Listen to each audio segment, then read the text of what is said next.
চলো একটা পরমাণুকে প্রকাশ করা হয় কিভাবে সেটা একটু দেখি। ওই যে ওখানে দেওয়া আছে না, চলো আমি হচ্ছে এটা তোমাকে ডিপ ইন ডিটেলসে দেখাই দিই।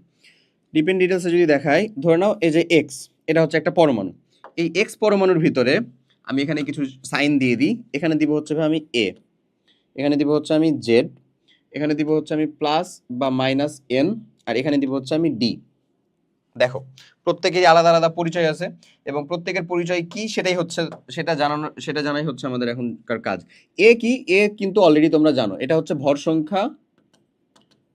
সংখ্যা বা নিউক্লিয়ন সংখ্যা। ভর সংখ্যার অপর নামটাকে কি বললাম আমরা? নিউক্লিয়ন সংখ্যা। ভর সংখ্যা বা নিউক্লিয়ন সংখ্যা। জেড কি?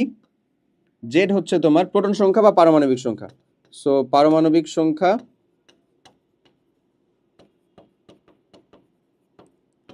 বা প্রোটন সংখ্যা। ক্লিয়ার? ওকে। প্লাস মাইনাস এন জিনিসটা কি? ওকে, সো আমরা প্রথমে প্লাস দেখি। প্লাস মানে হচ্ছে ত্যাগকৃত বা বর্জনকৃত ইলেকট্রন সংখ্যা। প্লাস এন মানে কি? ত্যাগকৃত বা বর্জনকৃত ইলেকট্রন সংখ্যা। তার মানে প্লাস এন থাকলে ধরে নাও এই যে এখানে যদি সোডিয়াম আছে না ভাই, এই সোডিয়ামের ভিতরে ধরো আমরা যদি এখানে এখন শুধু প্লাস বলতাম, তার মানে কি +1 এমন বোঝাচ্ছে। তাহলে এখানে আসলে আমরা তো দেখতে পাচ্ছি 11টা আমার প্রোটন আছে। এই যে প্রোটন সংখ্যা বা পারমাণবিক সংখ্যা, এটা কয়টা? 11টা। তাহলে ইলেকট্রন যদি আমাদেরকে বলে ইলেকট্রন কয়টা থাকবে, তাহলে প্লাস মানে হচ্ছে ত্যাগকৃত, প্রোটন 11টা, মানে ইলেকট্রন 11টা ছিল, বাট 11টা থেকে একটা মাইনাস হয়েছে। তার মানে হচ্ছে আমরা বলতে পারি 11টা ইলেকট্রন থেকে একটা ইলেকট্রন মাইনাস হয়েছে, তার মানে এখানে এখন 10টা ইলেকট্রন আছে, এমন বলতে পারি না?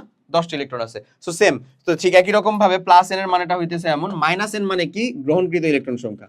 মাইনাস এন মানে হচ্ছে গ্রহণকৃত ইলেকট্রন সংখ্যা, এমন। আর ডি, এই ডিটা হচ্ছে ভাইয়া অণুতে পরমাণুর সংখ্যা। অণুতে পরমাণুর সংখ্যা। অণুতে পরমাণুর সংখ্যা বলতে কেমন বোঝায়? যেমন ধরে নাও আমি যদি তোমাকে বলি এখানে যে আমাদের O2, এই যে O2 মানে কি বোঝাচ্ছে আসলে? এই যে O2, এটা 2 দিয়ে কি বোঝাচ্ছে? অক্সিজেনের O2টা হচ্ছে একটা অক্সিজেনের অণু। এই অণুর মধ্যে অক্সিজেন পরমাণু কয়টা আছে? 2টা আছে। ঠিক একই রকম ভাবে যদি আমি বলি P4, ফসফরাস 4 আকারে কিন্তু থাকে, এগুলো কিন্তু তোমাকে মাথায় রাখতে হবে, ঠিক আছে?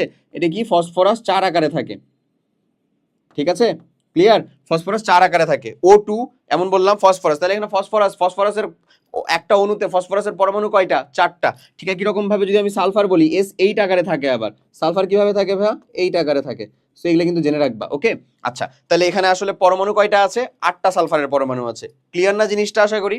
হ্যাঁ, এবার আমি যদি তোমাকে মানে এরকম জিনিসপত্র দেই, তাহলে আশা করি বের করতে পারবো। এবং এখান থেকে যদি আমরা নিউট্রন সংখ্যাটাকে বের করতে চাই একবারে, নিউট্রন সংখ্যা, তাহলে আমরা কি বলতে পারি আসলে বলো তো? A মাইনাস জেড বলতে পারি, তাই কি না? পারি না এটা বলতে? আশা করি পারি, ওকে।